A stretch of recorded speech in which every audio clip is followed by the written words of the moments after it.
खबरें विस्तार से। कोरोना महामारी को देखते हुए पश्चिम बर्धमान जिला शासक अनुराग श्रीवास्तव ने एक वर्चुअल बैठक की। बैठक के दौरान डीएम ने कोरोना को लेकर अस्पताल प्रबंधन और व्यवसाय समिति के साथ अभी के कोरोना हालातों पर चर्चा की। कोरोना महामारी को देखते हुए व्यवसायी संगठन और जिला के कोविड अस्पताल के साथ पश्चिम बर्धमान जिला शासक ने वर्चुअल बैठक की। शुक्रवार बैठक के दौरान पश्चिम बर्धमान जिला में कोरोना की स्थिति को लेकर अस्पताल प्रबंधन से दवा, बेड, एम्बुलेंस सेवा को लेकर आलोचना की गई। जिला शासक अनुराग श्रीवास्तव ने बताया कि जिला में सरकारी और गैर सरकारी अस्पताल में बेड को लेकर क्या परिस्थिति है, इसके साथ ही दवा भरपूर मात्रा में है या नहीं, इस पर चर्चा हुई। महामारी को लेकर बाजार में जो भीड़ हो रही है उसे किस तरह नियंत्रित किया जाए, जहां पर लोग मास्क नहीं पहन रहे हैं उन्हें किस तरह जागरूक किया जाए, साथ ही सैनिटाइजर और 2 गज की दूरी पर भी ध्यान देने के लिए इस बैठक में कहा गया। जिला शासक ने बाजार कमेटी के साथ बैठक में कहा कि राज्य सरकार अभी लॉकडाउन की घोषणा नहीं कर रही है, इसलिए जिम्मेदारी और बढ़ गई है। लोगों को कोविड से सुरक्षित रहने के लिए जागरूक करना पड़ेगा। कोरोना महामारी से मुकाबला के लिए जिला प्रशासन ने कई सिद्धांत लिए हैं। हमारी 2 मीटिंग्स हुई हैं। एक हमने सारे हॉस्पिटल्स के साथ, जो हमारे सरकारी और प्राइवेट हॉस्पिटल्स हैं कोविड के, उन सारे हॉस्पिटल्स के साथ हमारी एक मीटिंग हुई है, वर्चुअल मीटिंग बेसिकली। एक मीटिंग हमारी सारे चेंबर्स के साथ हुई है।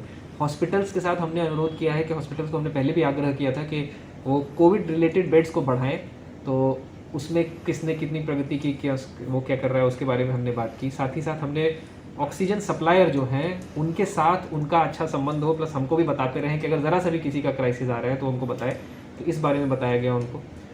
ड्रग सप्लायर जो है ओवरऑल जो सब पे नज़र रखते हैं कि सारी ड्रग्स अवेलेबल हैं, उनको रखा गया था इस मीटिंग में, ताकि किसी भी प्रकार की ड्रग की असुविधा ना हो। हॉस्पिटल्स की अगर कोई समस्या हो तो उसके बारे में भी हमने सुना। तो ये एक मीटिंग की गई। एक और मीटिंग की गई चेंबर ऑफ कॉमर्स के साथ। सभी चेंबर ऑफ कॉमर्स से हमने अनुरोध किया कि सरकार ने कोई भी लॉकडाउन नहीं लगाया है, लेकिन हम वॉलंटरी अनुरोध कर रहे हैं, अगर वो कोई भी मेजर लें जिससे कि भीड़ कम हो तो हम उसका स्वागत करेंगे। अगर उनको लगता है कि बाज़ार शिफ्ट कर सकते हैं वो, या दिन के हिसाब से बांट सकते हैं, या दिन में सुबह शाम कुछ कर सकते हैं, तो बिल्कुल वो कोई भी ऐसा मेजर लें जिससे भीड़ कम हो बेसिकली। और दूसरा कि वो खुद अपने बाज़ार में जिम्मेदारी लें कि वो जहाँ वहाँ पे सारे लोग मास्क पहनेंगे, वहाँ पे जो कोविड की विधि है वो मानी जाएगी, सोशल डिस्टेंसिंग रखी जाएगी, वो भी दायित्व लें और सरकार के साथ में रहें। तो सभी बिल्कुल सभी साथ में थे, सबने इसका समर्थन किया है और हम मुझे बोला है कि वो सभी इस तरह की एक्टिविटीज़ में पार्ट लें। तो 30 अस्पताल इस मीटिंग में थे और आप सबके थ्रू मैं ये भी बताना चाहूँगा कि पश्चिम बंगाल सरकार का लाइव जो वेबसाइट है, जिसमें कि आप लाइव स्टेटस देख सकते हैं किस हॉस्पिटल में कितनी अवेलेबिलिटी है, बोथ प्राइवेट और गवर्नमेंट के कोविड बेड्स की, तो वो भी लाइव कर दिया गया है कल रात से, तो सारे लोग वो देख सकते हैं। और उसमें बेड्स की डेटा है, उसमें एम्बुलेंस का डेटा है। इनफैक्ट हमारा डिस्ट्रिक्ट कोविड कोऑर्डिनेशन सेंटर चालू हो चुका है, उसका भी नंबर प्रेस ग्रुप में हम शेयर करेंगे, तो उस पर भी जनता किसी भी समय कॉल कर सकती है कोविड रिलेटेड किसी भी समस्या के लिए, और हम उसके समाधान करेंगे। अच्छा सर, सभी से अनुरोध करूँगा कि आप लोग अगर बाहर निकलें मास्क पहन के निकलें। हम चाहते हैं सभी लोग खुद से माने, लेकिन अगर कोई हमको ऐसा मिला जो नहीं मान रहा है तो हमको कठोर कार्रवाई करनी पड़ सकती है। कल भी तकरीबन पूरे ज़िले में 30 से 40 लोगों को डिटेन किया गया इस कारण से, मास्क न पहनने के कारण, और ये प्रतिदिन चलता रहेगा। तो मैं अनुरोध करूंगा बिल्कुल हमें बाध्य ना करें कोई भी ऐसी कार्यवाही करने के लिए, और हम आशा करते हैं सभी लोग मानेंगे, लेकिन अगर देखा गया कि कोई नहीं मान रहा है तो उसके विरुद्ध कार्रवाई होगी। आसनसोल से संतोष मंडल की रिपोर्ट, पीबी न्यूज।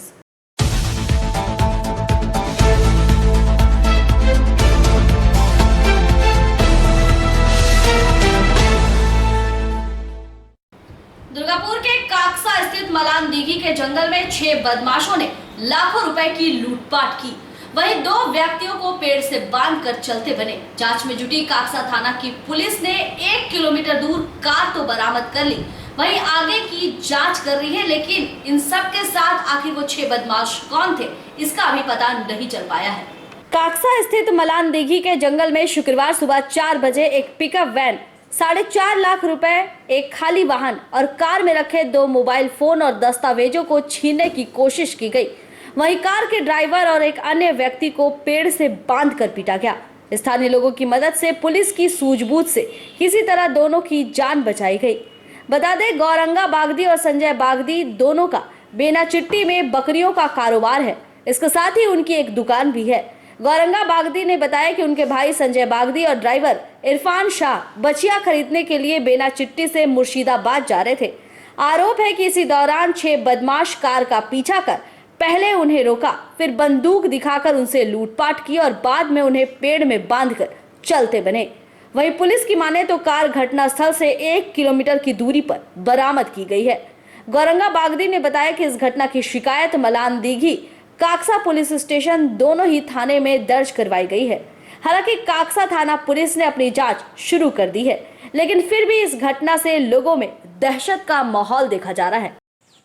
ঘটনা আমি বলতে পারবো না, কিন্তু আমার ভাই সকালে ফোন করে আমাকে যে অন্যজনের নাম্বার থেকে ফোন করে যে গাড়ি আমাদের ছিনতাই হয়ে মলাল দিকে ওখানে, তো একবার থানাতে আসতে এসে জানতে পারি যে গতকাল রাত্রে ভোর 3:30 4টে নাগাদ কিছু লোক মলান দিকে থেকে 11 মাইল রাস্তার মধ্যে গাড়ি ছিনতাই করে এবং ছিনতাই করে তাদেরকে মারধর করে, প্রচণ্ড মারধর করে গাছে বেঁধে রাখে। এবার কোনো রকমে হাত খুলে তারা ভোর 5টা 5:30 নাগাদ রাস্তায় আসে। রাস্তায় আসার পরে স্থানীয় লোকে থানায় খবর দেয়, থানার থেকে এসে অফিসার গিয়ে তাদেরকে নিয়ে পরে গাড়িটাও নিয়ে চলে গেছিলো। গাড়িটা 1 কিলোমিটার আগে ফেলে দিয়ে চলে গেছিলো তারা। এত রাত্রে আপনারাই বা কোথায় যাচ্ছিলেন? আমাদের খাসি ব্যবসা, আমাদের খাসি আনতে যাচ্ছিল মুর্শিদাবাদ শেরপুর হাট। এখান থেকে আসার সময় ঘটনাটি ঘটেছে? যাওয়ার সময় ঘটেছে। কখনই ঘটেছিল? কজন ছিল দুষ্কৃতী? 6 থেকে 7 জন আনুমানিক। এর আগে এরকম কোনো ঘটনার সম্মুখীন হতে হয়েছে? না, এই রাস্তায় এভাবে কোনোদিন হয়নি আমাদের। গাড়ি ছিল আপনার? আচ্ছা, ব্যাংক বোলেরো। আপনার নাম? গৌরাঙ্গ বাগদি। মালিক? গাড়ির মালিক ওনার আমি। আমরা আর কি আমাদের মাংসের দোকান আছে, আমরা মাল আনতে যাচ্ছিলাম। তো এই মোলান দিকে হয়ে পড়ে যাচ্ছিলাম। তো মোলান দিকে যাওয়ার সময় আর কি এই যে চুয়া গ্রাম বলে একটা গ্রাম আছে জঙ্গলের ওই সাইডে, বামপাড়ে 16 হতে পড়ে ওখানে কিছু দুষ্কৃতী আর কি, ঠিক আমার বলতে পারবো না, 7-8 জন ছিল। হঠাৎ করে এসে পড়ে সাইড থেকে এসে পড়ে আক্রমণ করে এবং আমার দিকে আক্রমণ করার ফলে যেসব গাড়ির মধ্যে যেসব জিনিসপত্র ছিল লুট করে নেয়, টাকা পয়সা ছিল লুট করে নেয় এবং এই যে আঘাত করছে সেটাই। কোথায় কোথায় আপনাকে কিসে করে মেরেছে? ওদের কাছে হাতুড়ি ছিল, এরকম কোনো ঢাল অস্ত্র ছিল না। গামছা দিয়ে মেরেছে, পাথর দিয়ে মেরেছে, তারপরে 1 শাটার বন্দুক ছিল ঠিকইছে, ওইটা দিয়েও মেরেছে। কটার সময় হয়েছে ঠিক? ওই 3:40-45-এর মধ্যে রাত্রে। আপনারা জানিয়েছেন থানাতে? হ্যাঁ। কি বলছে পুলিশ? পুলিশ কি বলছে?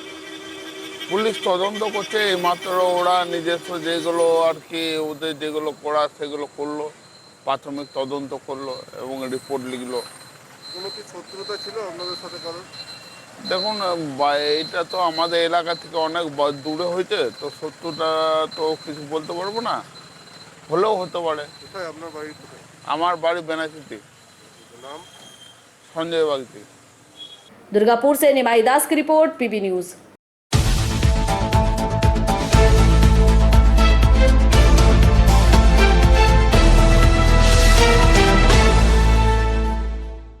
दुर्गापुर के एबीएल टाउनशिप के पोस्ट ऑफिस में लिंक न रहने की वजह से ग्राहकों को घंटों लाइन में लगा रहना पड़ा। ग्राहकों ने कहा कि पोस्ट ऑफिस अधिकारियों को इस समस्या का हल निकालना चाहिए ताकि जरूरत के समय लोगों को उनके पैसे मिल सके। दुर्गापुर के एबीएल टाउनशिप के पोस्ट ऑफिस नंबर 206 में ग्राहकों को परेशानी का सामना करना पड़ा। शुक्रवार कई ग्राहक अपने पैसे लेने के लिए पोस्ट ऑफिस के बाहर लाइन लगाए हुए थे, लेकिन इस दौरान लिंक नहीं रहने के कारण उन्हें परेशानी का सामना करना पड़ा। युवाओं के साथ साथ बुजुर्ग भी काफी समय से लाइन में खड़े दिखे। एक तो कोरोना महामारी चल रही है, ऊपर से इस तरह लिंक की वजह से लाइन में खड़ा रहना किसी भी अवस्था में सुरक्षित नहीं है, पर लोग ऐसी महामारी के बीच अपने पैसे निकालने को मजबूर हो रहे हैं, अब चाहे उन्हें घंटों लाइन में ही लगा रहना क्यों ना पड़े। आपको बता दें कि दुर्गापुर के विभिन्न हिस्सों में लगभग 20,000 पोस्ट ऑफिस के ग्राहक हैं, जिनमें किसी के बेटे की शादी है तो किसी के बेटी की शादी है। इस वजह से ये लोग पैसे निकालने आए थे, पर लिंक नहीं रहने की वजह से इन्हें पैसे निकालने में काफी दिक्कतों का सामना करना पड़ा।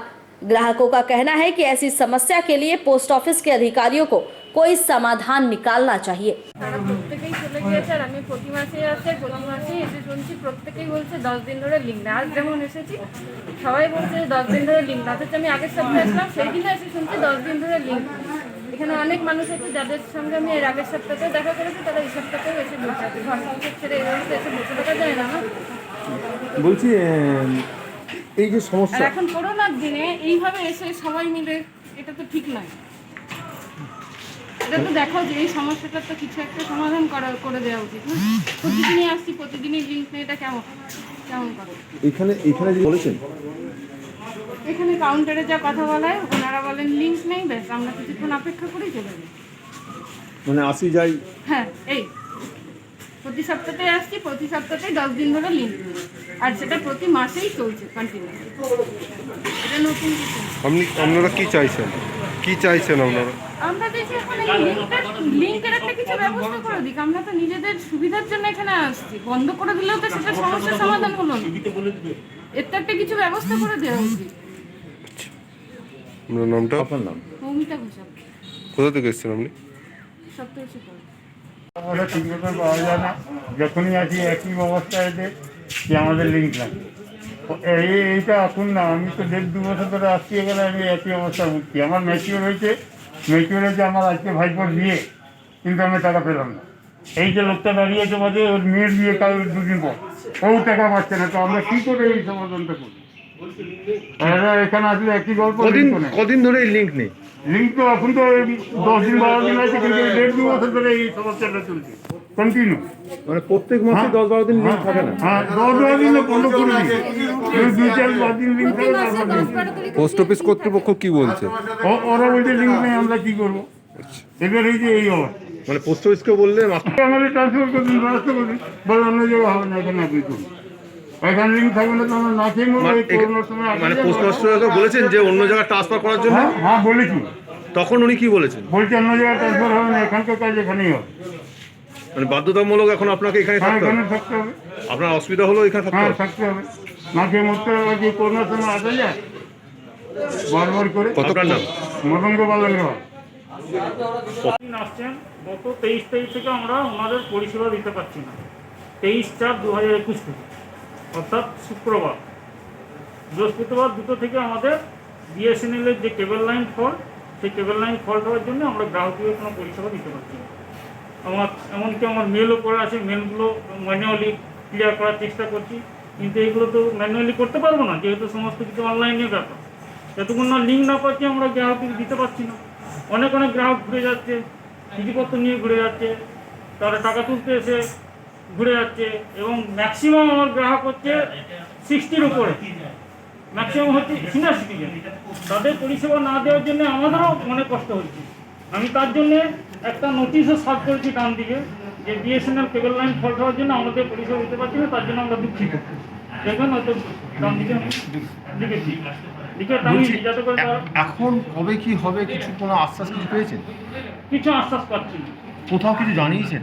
হ্যাঁ, আমরা সব জায়গায় জানাচ্ছি, বিনা বিএসএনকে জানাচ্ছি। আমাদের একটা টিকিট বুক করতে হয়, সেই টিকিট বুক করে আমরা আমাদের ডিপার্টমেন্টকে জানিয়েছি, ঠিক আছে।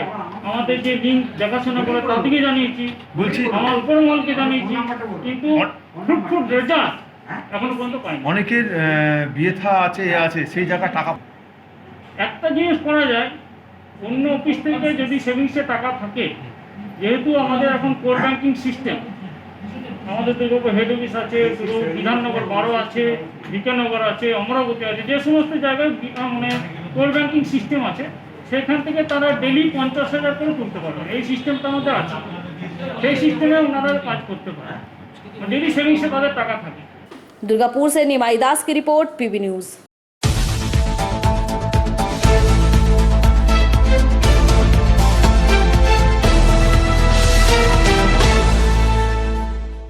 रानीगंज हादसे के बाद आसनसोल नगर निगम सतर्क हो चुका है।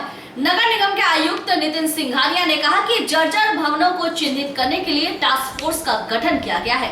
ये लोग 106 वार्डों में जाकर भवनों को चिन्हित करेंगे और 7 दिन के अंदर निगम में रिपोर्ट देंगे।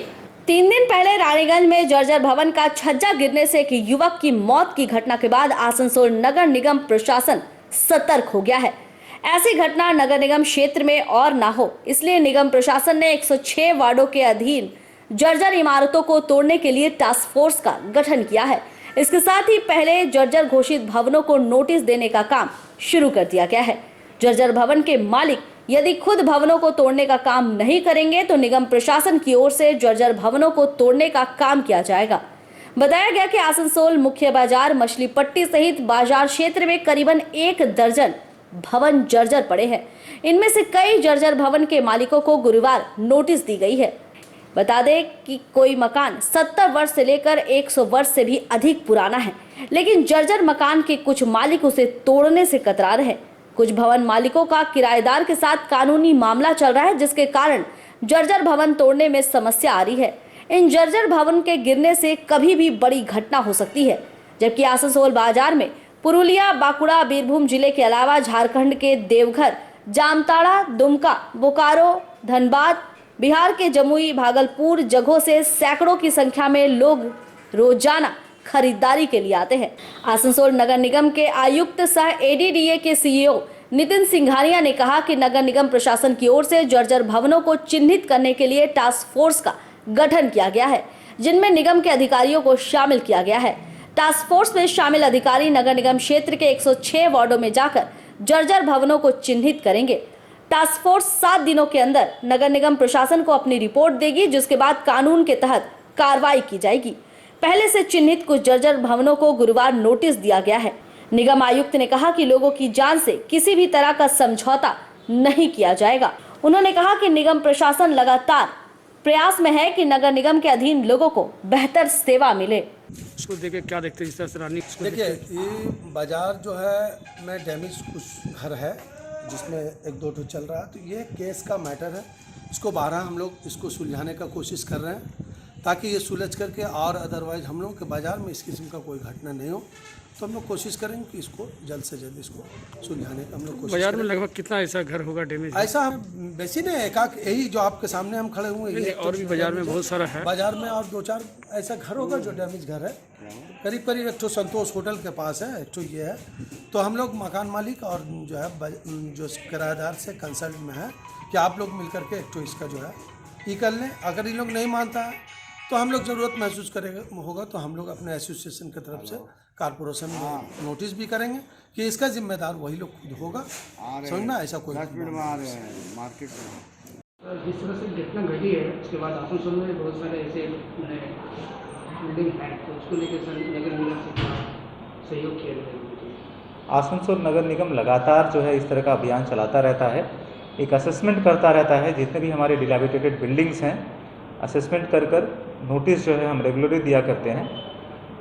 अब हमने एक स्पेशल टास्क फोर्स गठन किया है, dilapidated buildings assessment task force, और इस टास्क फोर्स के जो मेंबर्स हैं सभी बोरों के एक नोडल जो है ऑफिसर को इसका इंचार्ज बनाया गया है और उनको दायित्व दिया गया है कि 7 दिन के अंदर वो असेसमेंट करके कि अपने बोरों में कितने ऐसे डिलैपिडेटेड बिल्डिंग्स हैं उसका असेसमेंट कर एक रिपोर्ट सबमिट करें, और इस रिपोर्ट के तहत हम जो भी हमारा एज पर लॉ एक्शन है वो लेंगे, नोटिस सर्व करेंगे, और जो भी लॉ के तहत एक्शन है विल टेक। आसनसोल से संतोष मंडल की रिपोर्ट, पीबी न्यूज।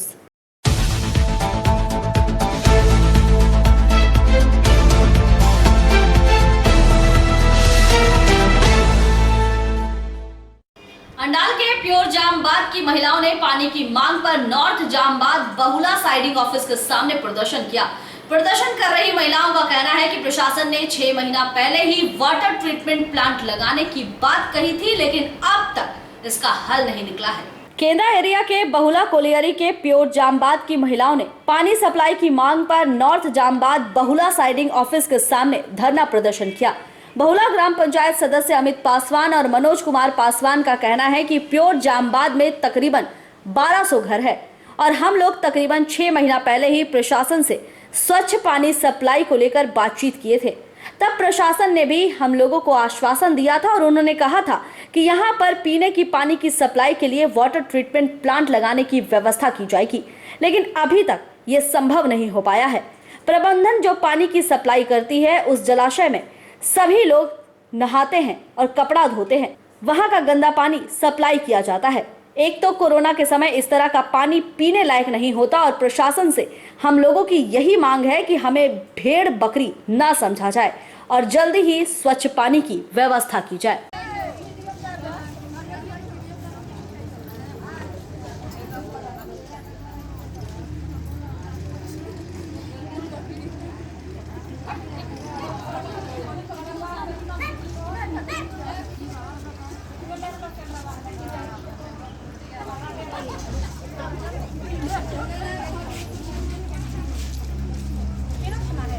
कीजिए, आप लोग बोलिए।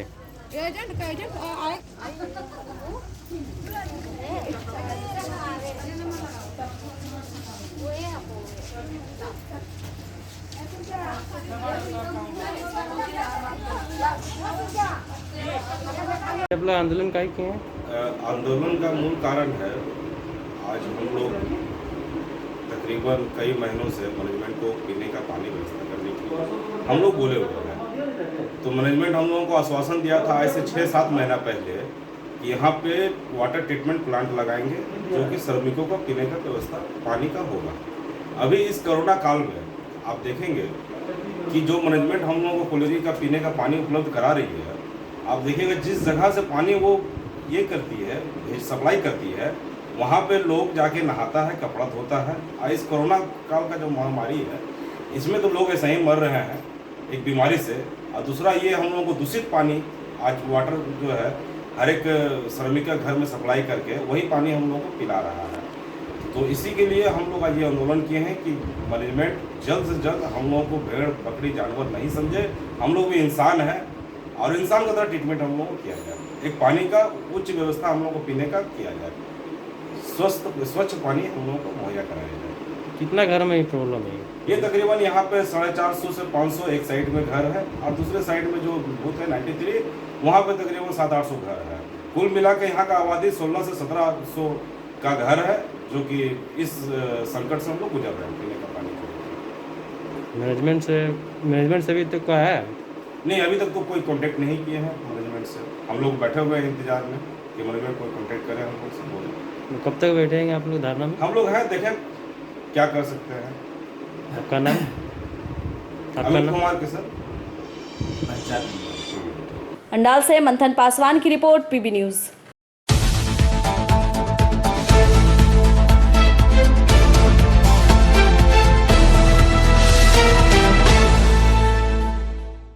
पीने के पानी की मांग पर उखड़ा डंगालपाड़ा की महिलाओं ने सड़क जाम कर दिया। सुबह 11:30 बजे से शुरू हुआ ये आंदोलन दोपहर 1 बजे तक चला। वहीं घटनास्थल पहुंची पुलिस के साथ भी महिलाओं की बहस हुई, लेकिन बाद में स्थिति को किसी तरह काबू में किया गया। पीने के पानी की मांग को लेकर उखड़ा गांव डंगालपाड़ा महिलाओं ने अंडाल मधाईगंज रोड उखड़ा आनंद मोड़ के पास सड़क को जाम कर दिया। सड़क अवरुद्ध होने के कारण सुबह 11:30 बजे से दोपहर 1 बजे तक जाम की स्थिति उत्पन्न हो गई। ब्लॉक कर्मियों ने कहा कि कुछ समय से इलाके में PHE के नल से पानी नहीं आ रहा था। तालाबों और कुओं का जल स्तर नीचे चला गया है। पानी की कमी ने इलाके में तबाही मचा दी है। इस मामले की सूचना स्थानीय पंचायत को दी गई, लेकिन समस्या का समाधान नहीं हुआ। खबर मिलते ही उखड़ा चौकी की पुलिस मौके पर पहुंची और सभी को समझा बुझाकर जाम हटाने का प्रयास किया गया, लेकिन कुछ देर के लिए आंदोलनकारी और पुलिस के बीच नोकझोंक भी हुई। लगभग 2 घंटे बाद पुलिस और PHE अधिकारी ने कहा कि पाइपलाइन में कुछ समस्याओं के कारण पानी की आपूर्ति बाधित हो रही थी। उन्होंने आश्वासन दिया कि 1-2 दिन में समस्या का समाधान हो जाएगा। आश्वासन के बाद आंदोलन समाप्त हुआ।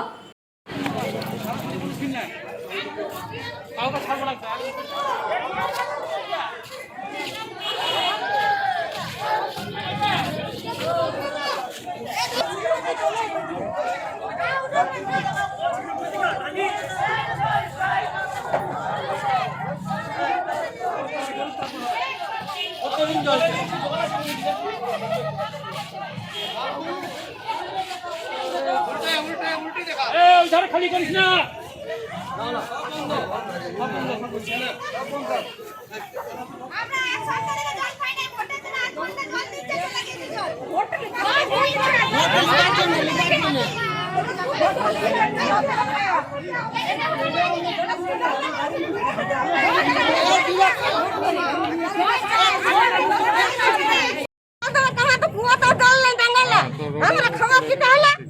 জল একদম না, জল উঠানের এলাকাতে রোজই জল হচ্ছে, আর এখানে 15 মিনিট জল হয়, এখানে 7 দিন 8 দিন জল থাকে, ডেলি জল, এখানে জল, পেছাবের জল।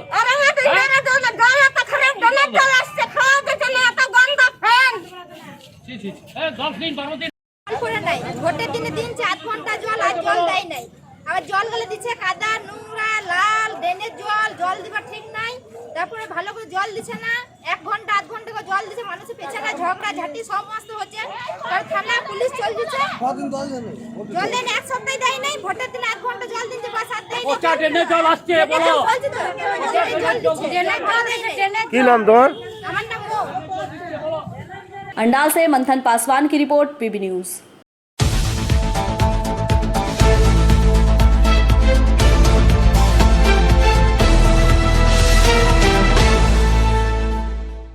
और यहाँ हम रुकेंगे एक छोटे से ब्रेक के लिए।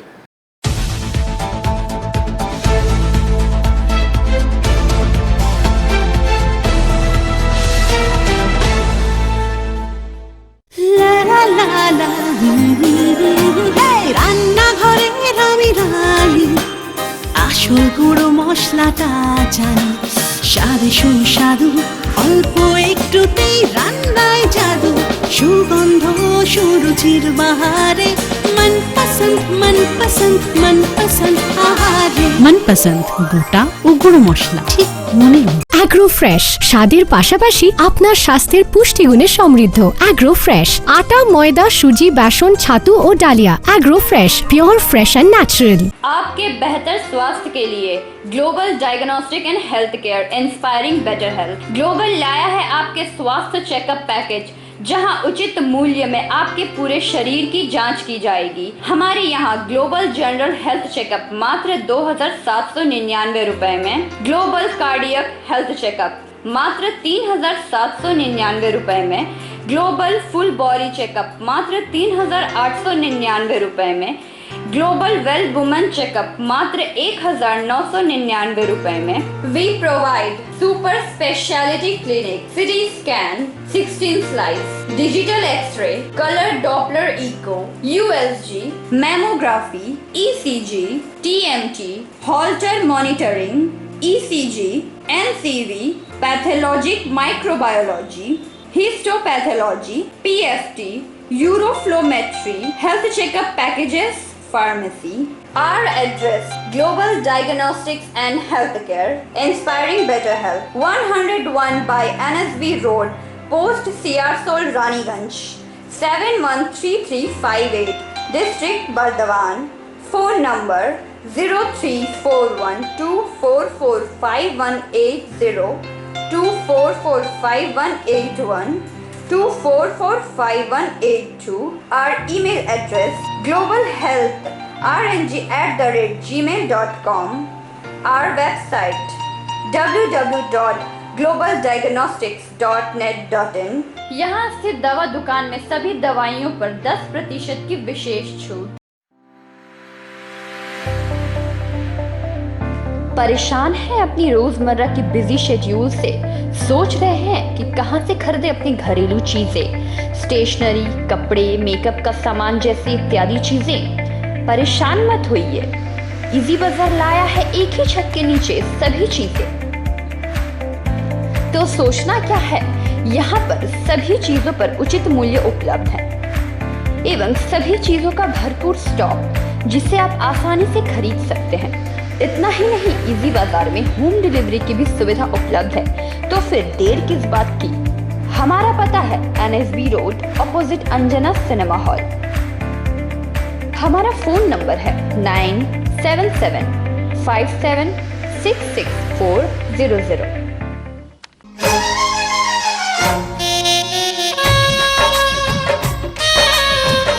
আসছে পুজো, আসছে খুশির লহর, তা কি পরবেন নিয়ে মাথায় চিন্তার ভাঁজ।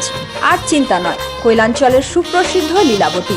এখানে আপনি পাবেন কাপড়ের বিভিন্ন কালেকশন, মহিলাদের জন্য আকর্ষণীয় sari, churidar, kurti, leggings, top, jeggings. বাচ্চাদের জন্য বিভিন্ন কালেকশন, পুরুষদের জন্য pant, shirt, jeans, T shirt. তো আজই আসুন লীলাবতী, এনএসবি রোড, রানীগঞ্জ।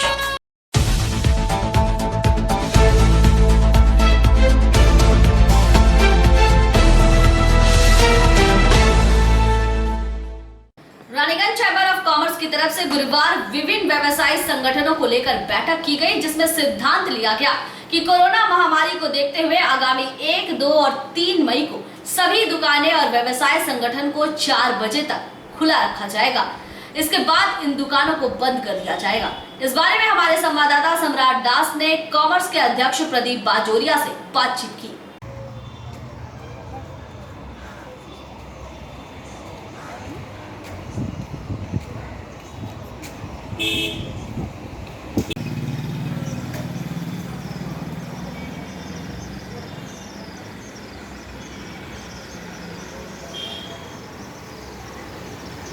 ব্যবসায়ী ভাইদের জানানো হচ্ছে যে বিভিন্ন ব্যবসায়িক সংগঠনের সহযোগিতায় রানীগঞ্জ চেম্বার অফ কমার্স করোনার এই মহামারী থেকে জনসাধারণকে বাঁচাতে আগামী শনিবার 1 মে থেকে সোমবার 3 মে পর্যন্ত সমস্ত দোকানপাট বিকেল 4টায় বন্ধ করার আহ্বান জানানো হচ্ছে।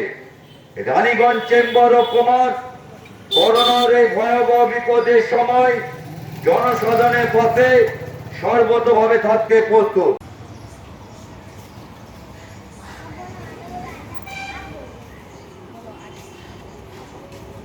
থেকে 3 দিন, আগামীকাল থেকে 3 দিন বিকেল 4টার পর স্বেচ্ছায়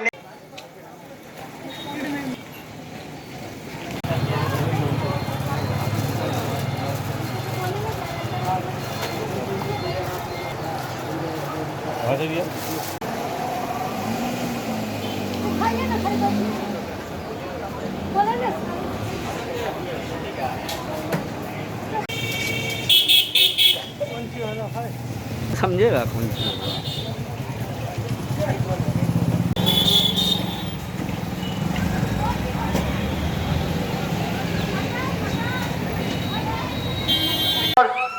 করোনার এই ভয়াবহ বিপদের সময় জনসাধারণের পাশে সর্বতভাবে থাকতে প্রস্তুত। আবার জানানো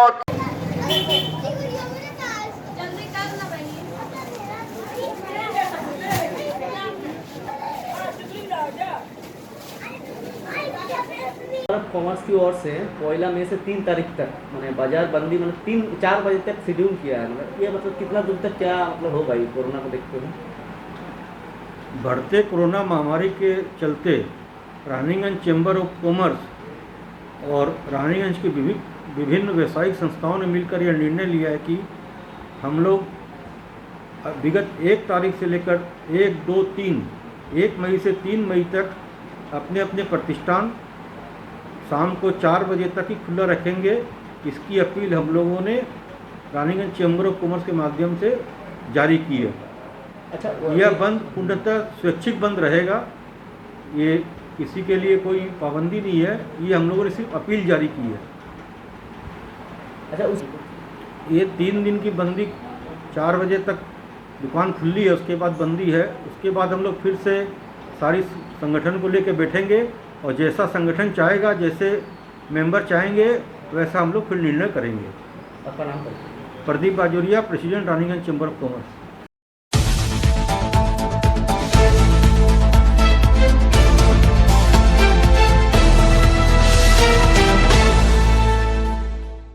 आज तक के तेज तर्रार पत्रकार रोहित सरदाना ने शुक्रवार सुबह दुनिया को अलविदा कह दिया।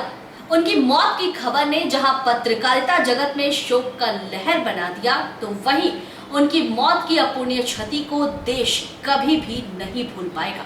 मशहूर न्यूज एंकर रोहित सरदाना को शुक्रवार हार्ट अटैक से निधन हो गया।